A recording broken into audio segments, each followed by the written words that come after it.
let's go ahead and join them for these final two games of this Soul tournament.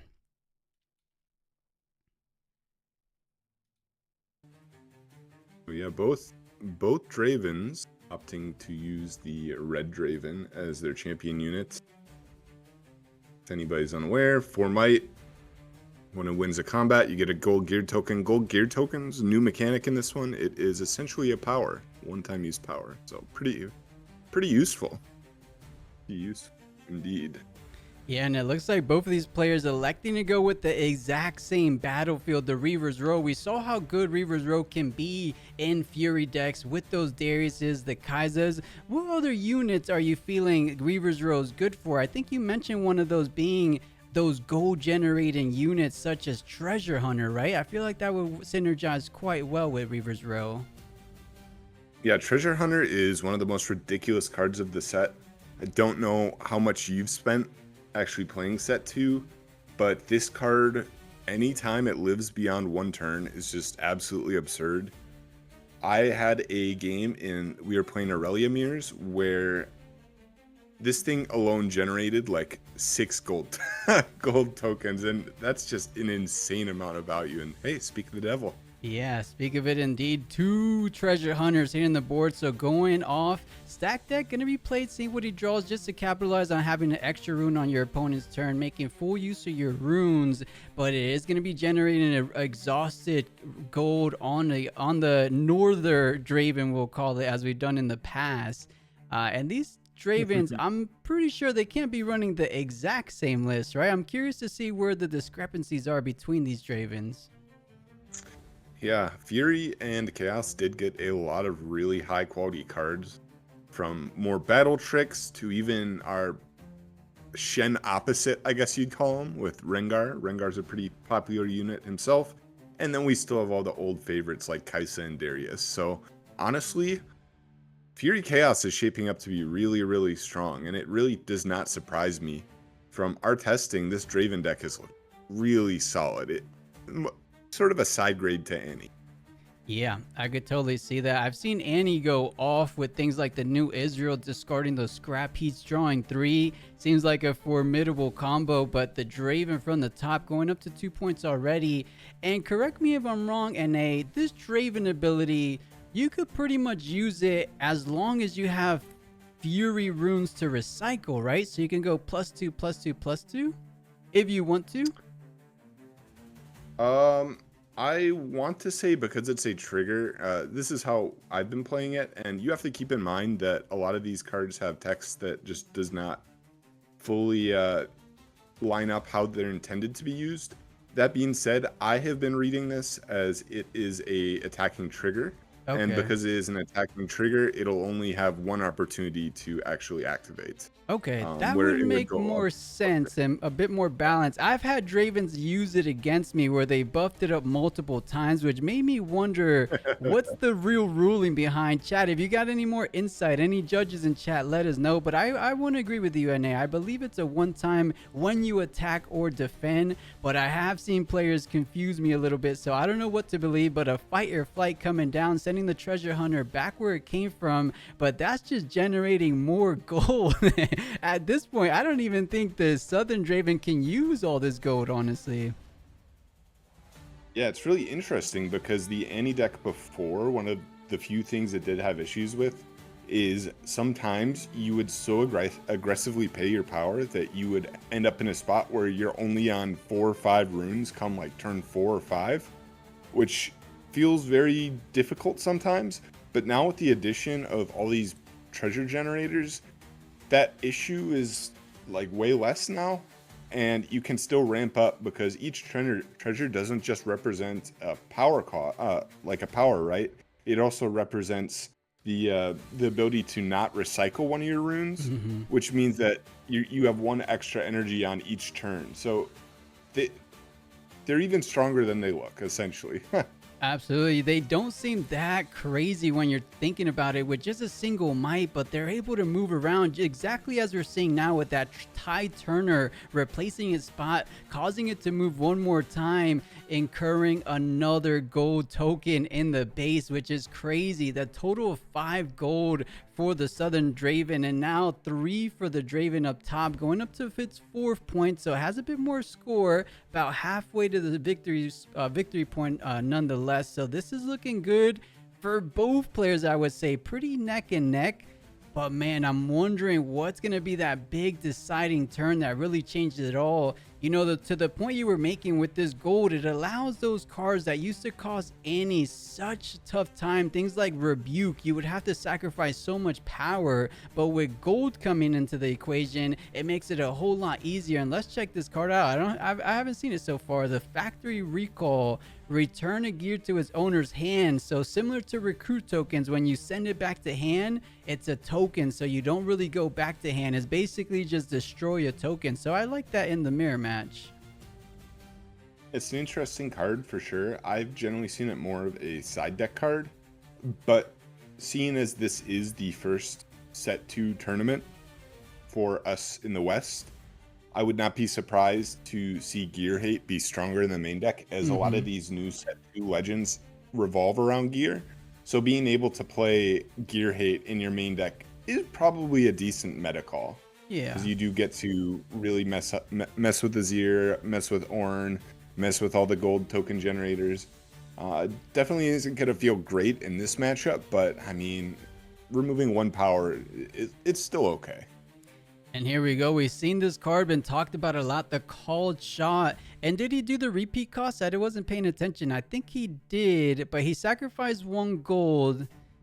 I couldn't even tell. He looked at the top. Oh yeah, there it goes. It is a repeat cost. So he did go 1 power, or 1 gold rather, and then the additional gold to draw 2 essentially by looking at the top 4 cards of the deck. So strong, a whole lot better, or it could be similar to stack deck. I'm still a fan of stack deck since it doesn't cost power, but still powerful nonetheless.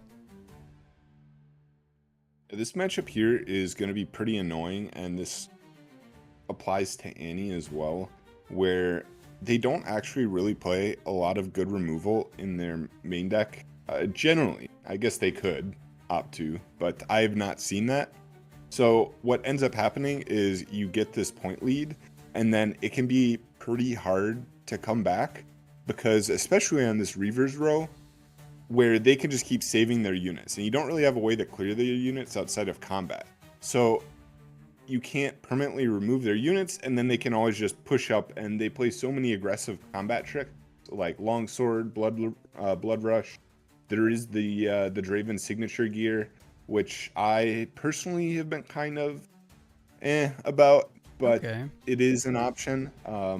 Very powerful combat trick. There's Switcheroo as well, kind of a guaranteed I win combat in a 1v1. So a lot of ways to aggressively remove units through combat, but not really any ways to do so outside of that. Yeah, you're so right. We haven't seen too many offensive spells like we're used to seeing, like at least a minimum of a Void Seeker. Sometimes I would imagine perhaps something like a Falling Stars, but none of that.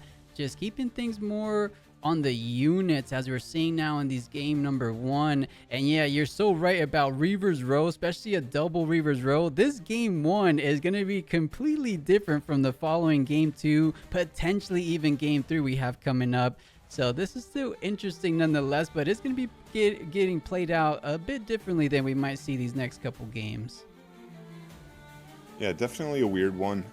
It does give vibes of the Kaisa mirror match, where both players would lead Reavers, though it's a lot different in that one because you actually do have non-combat removal. So when you have 2 decks that are almost solely combat removal, both playing with a battlefield that says my unit can't die by combat if I'm defending, it does get a little bit silly. So it should favor the player in the lead by quite a bit. Yeah, and speaking of, it looks like Reavers Row going to be targeted one more time, saving the Draven back to his base, or saving the Darius. I've been saying Draven so much, calling Darius Draven, back to the base, saving it, and it doesn't look like he's going to be able to push. I mean, he might have enough, but that is a triple cost shot. He drew them all after recycling everything he could, or looking through the top, what is now, I think, 8 cards or even more. I think that was, he looked through at least 2, 4, 6, and then there was a repeat, so maybe the top 8. I can't even, the call shots have been getting carried away here. So much card potential. Let's take a look at the hand. Wow. Oh my goodness. This is why Klasna down in the Southern Draven parts has been #1 seed. He's doing such an excellent job keeping his hand size very, very healthy. That's 2, 4, 6, 8, 10, 11 cards in hand. We have not seen that all tournament long. Yeah, it's one of the big advantages that Draven has over the Annie deck is, while Annie does act more efficient in actual energy economy, as you do get 2 energy every turn essentially for fee, Draven has a better card advantage because Draven is drawing a card every 1 combat, and generally you're going to be winning potentially 6+ combats in a match, especially in one like this where neither player has much in the way of actually defending themselves. It's very much I'm going to conquer, I'm going to conquer, I'm going to conquer. Not much in the way of I'm going to hold. So definitely going to end up being a lot of cards there, especially in tandem with the Kaisa Survivor, if they are both playing that, which we have seen at least one from the Southern Draven. I don't believe we've seen one from Blue yet, though. Yeah, not yet. I like this double treasure hunter, but what I like more is I like the fact that Draven at the bottom is still running things like Cleave. I thought they completely got rid of Cleave and replaced it with the Blood Rush, I believe it's called, but maybe playing multiple combat tricks when it comes to conquering battlefields. So, man, this is looking very, very strong position for the Southern Draven. Let's see if there's anything the Draven up top can do about it, because 2 hidden cards on both of these Reaver's Row, you could only retreat one of these cards from each battlefield. I would only imagine eyeing both treasure hunters, earning him 2 more gold tokens. I'm assuming the only hidden cards I can think about are something like a switcheroo or a fighter flight, which will make big impacts this turn. So let's see which one it is on the right hand Reaver's Row. You are right, those should be the only ones I can imagine being played. There are a couple other options. If you remember, there is the Gust on Legs. That is in this new set. That it's a 2-might. I forget the actual name of it. Wing Singer. We saw it earlier this tournament. I learned it just today. Yeah, definitely wouldn't be doing anything in these situations, but it does exist. Mm-hmm.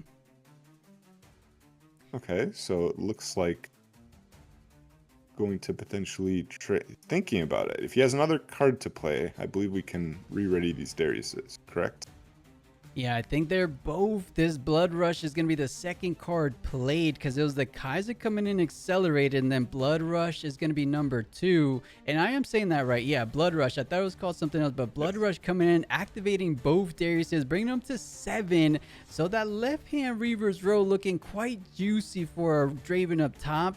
It does get a 6 points, so going up just final 2 points remaining. I wouldn't blame him to just try to hold back and try to save everything for that final 7th to 8th point the following turn, because I don't know about risking any of these Dravens. Maybe play it. Okay, forget what I'm saying. He's going double the trouble, sending both of them in. Perhaps just wants to know what's behind that hidden card, right?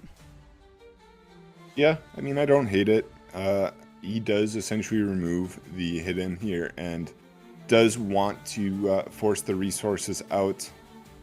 The only really crazy one here is if it's a switcheroo.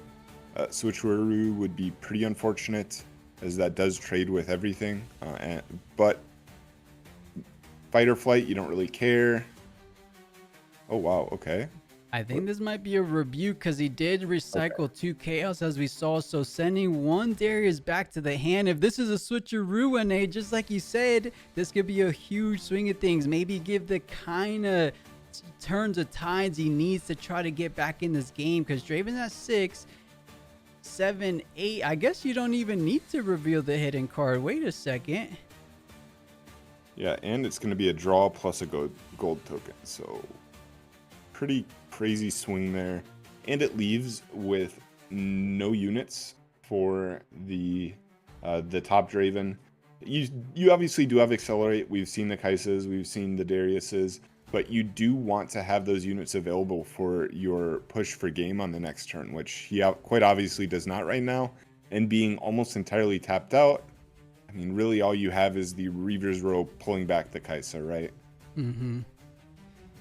You know, and I could totally see why these players have made in Top Cut. The amount of card draw we're discussing, right, or we're talking about in this game alone has almost been what seems like overwhelming for any kind of normal decks, if you will, right? Like if you're not playing these kind of cards with this kind of legend ability, you almost feel like you're behind, because combat after combat, it doesn't say first combat, it doesn't say on your turn or your opponent's turn, it's each and every combat. A total of 2 draws per turn you could do each and every turn on yours and your opponents. It gets quite overwhelming for your opponents. So I like it. And both of these guys, it's not just one of these guys, since they're both on Draven, keeping that hand economy nice and healthy. So I love to see what they're doing. I mean, at this point, it's just who can kind of sequence things a little bit better, who can make better predictions, because at this moment they should pretty much have everything they kind of are looking for. It's just like, what are you playing around, right? Yeah, this is kind of the make or break it turn. You are forced to either win here or lose almost certainly. It is looking pretty difficult. There are still cards like Rengar. There could be another Darius. There could be another Kaisa. Speaking of, it looks like this could be Darius. That was 5 in a token. Yeah, either that or an accelerated Kaisa again. Either or, both strong units coming in, available to push in at the turn. So it is the rebuked Darius coming onto the board again. So isn't ready just yet, but he does have 5 runes remaining, so most likely we'll be able to get it ready with the follow-up card. This is kind of scary because now the hiddens actually matter a lot more, as the red Draven is on game point. Okay. Choosing to push up. Guess the idea here is you conquer one. He doesn't feel confident conquering both. Another one, and the main board's rebukes have been punishing. I can totally understand main boarding more than one, of course, because of all that gold generation we were talking about earlier. The Flash coming in, saving both potential units, but just decides to retreat the Draven, but make that both units with the Flight or Flight getting revealed. So I think Draven might have just won with the double hold. Yeah, that should be it. I don't think that there's really much that's going to save him here. Yep, 100%, and is gone. Yeah, this is something I've seen a lot with my testing, is that this rebuke card gets a lot better when you are cheating the cost. And one of the best things all these gold tokens do is cheating cost. More expensive, or they're forced to use them proactively. Like, for instance, if you have a fight or flight or a blood rush or something, you have to use it before the combat.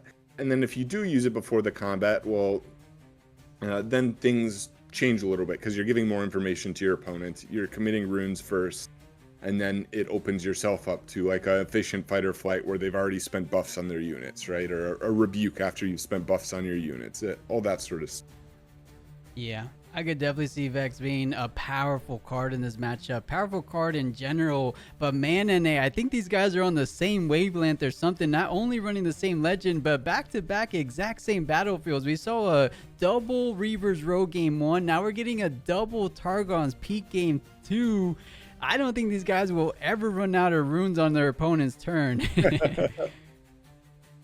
Yeah, there's a new 2-drop as well, I believe. I don't think we saw that in game 1. The Overzealous fan, Right. essentially a combat trick in himself, says, kill me to push back an enemy unit. So forces them to swing in wide.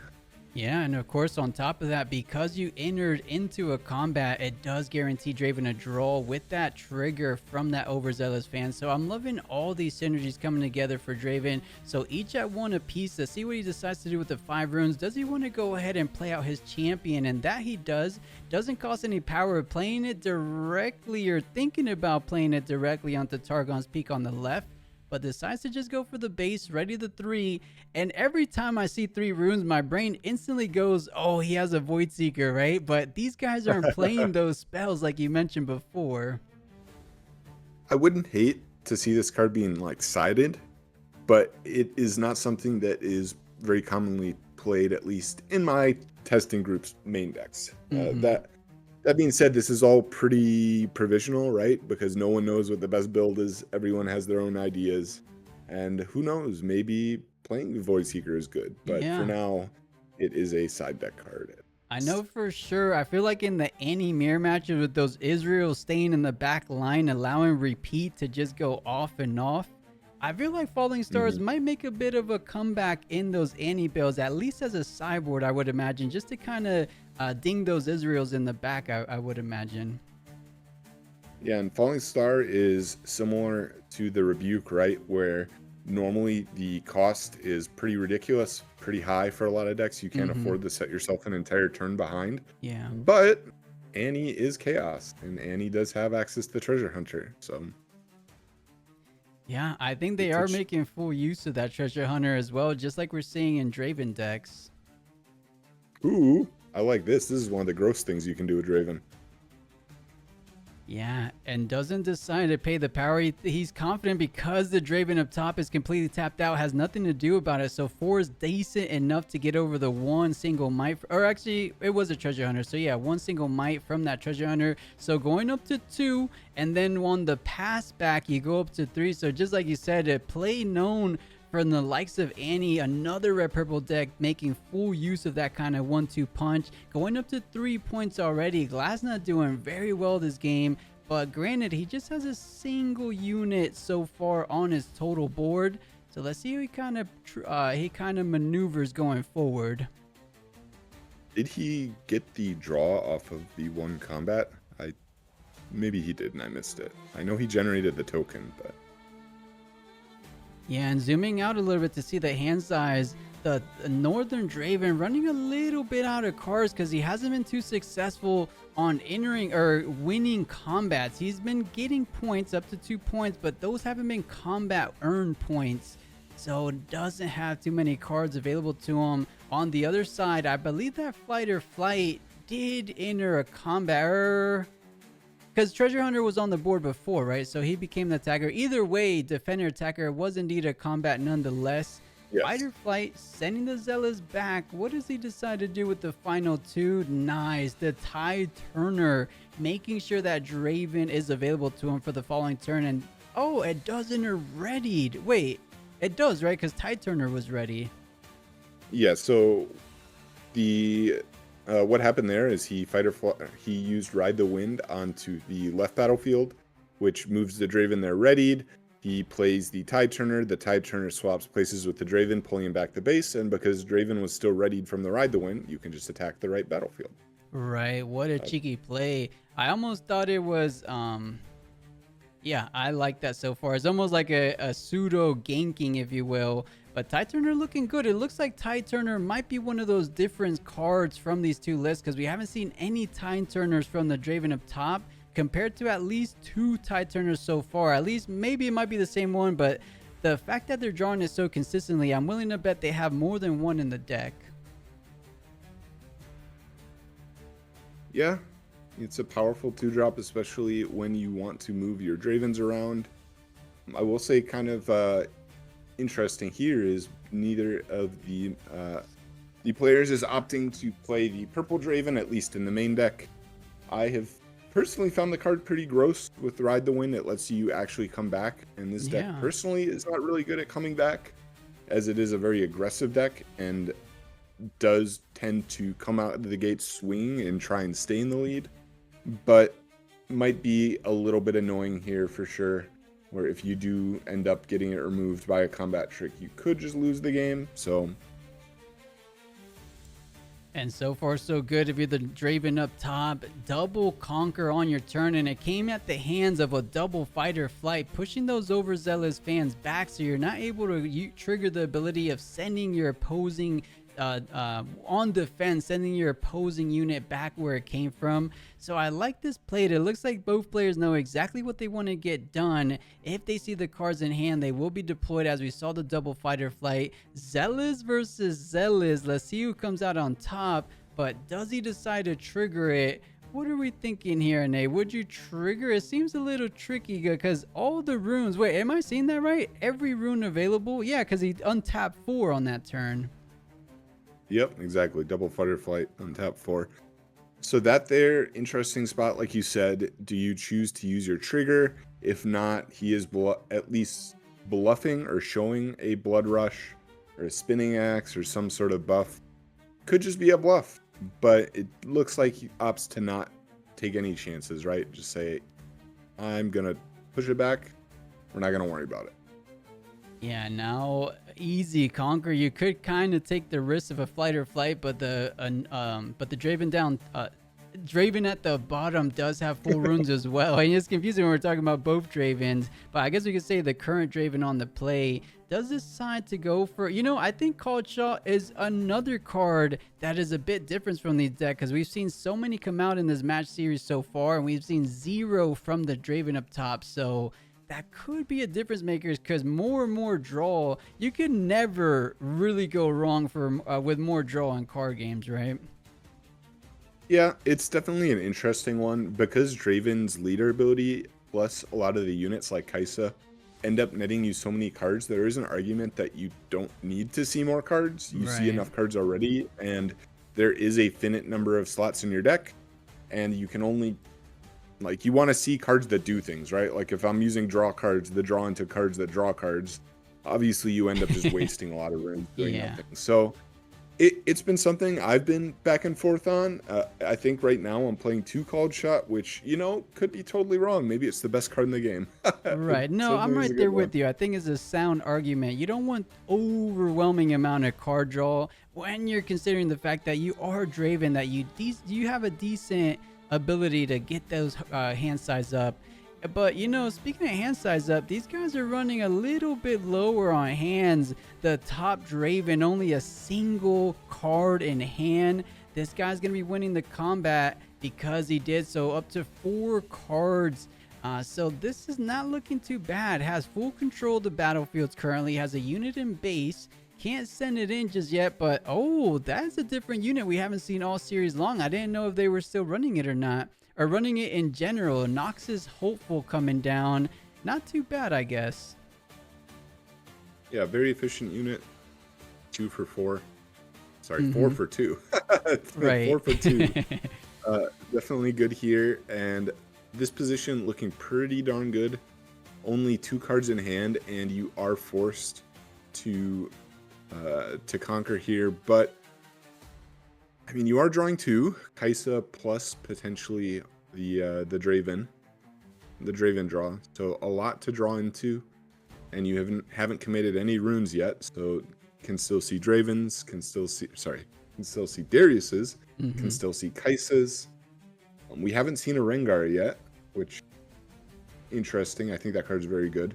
Yeah, coming in as reaction can never go wrong, especially when he's only at 3 in a power with the gold in there. I think is a very, very sneaky play. But man, so many but so many filtering through your deck with the stacked decks. He's probably running at least 2, maybe 3 total of those. The Called Shot. So I can see why Glasna seemingly never ever running out of cards. Just at 3 though, but it is nearing the late game. Closing things out in the next 1 or 2 turns. I'm thinking, can he at least hold? What is he doing now? Did he push it this Darius into the Kaisa? So it's supposed to be the. Oh, it is. He confused me with the stack deck. That's what it is. Kaisa's coming in on the attack. Yeah, so Kaisa attacking in and using the stack deck. So there are some observations the blue Draven can make here. Obviously, no hidden cards, so we can probably rule out switcheroos, potentially rule out fighter flights, unless we saw one off of the stack deck, which would be crazy. But I don't think that seems very reasonable. I'd probably use the stack deck beforehand and try and find it. Yeah. And there could still be like a Ride the Wind that is a potential play here. What I else do you think what got? these There's players like are rebukes. discussing is if they Mhm. trigger 2 cards. It was one stacked deck, but there's still one more card before this Darius triggers up to 7 and ready, right? Because I think they're discussing, Yeah. because they're looking through the discard there, saying I played a stacked deck, and I don't think that called shot was on the opposing turn or on the opponent's turn, right? I think that was on his own turn.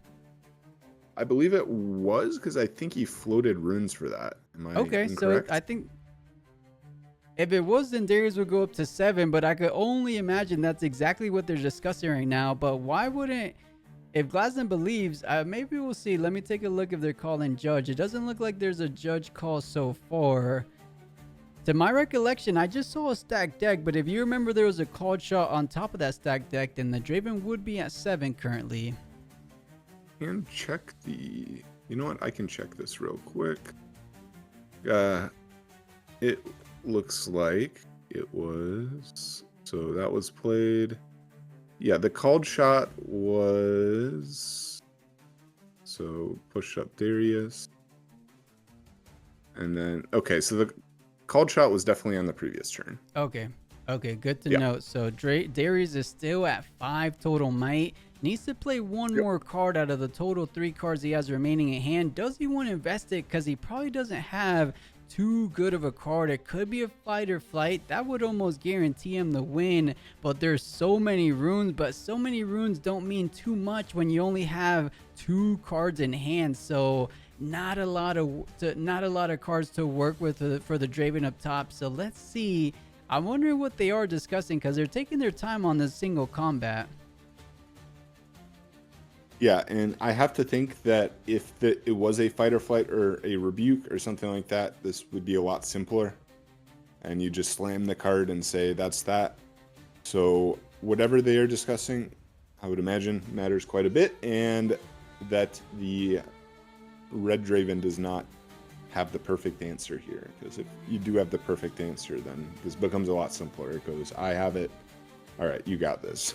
Yeah, it could be a matter of, because I'm not seeing any judge call, guys, or let me double check, because it almost seemingly seems like they're oh, there is a judge call. I think we're seeing so if I move in with Kaiser that has 7 might to Darius 5, I pass, then they play called shot, the focus then returns to me. I think they're just getting clarity. It looks like he did have another card. It is going to be the longsword coming down, readying the Darius, +2 again. So up to 9 total might. That's going to be closing out the semifinals feature match for us today. I think there's still 20 minutes though. These guys kind of close it out fast. I guess it's 2 generally aggressive decks that will do it for us. Yeah, all these Fury Chaos decks really go fast. I would not be surprised if the Annie Draven matchup was in a similar position, if not done.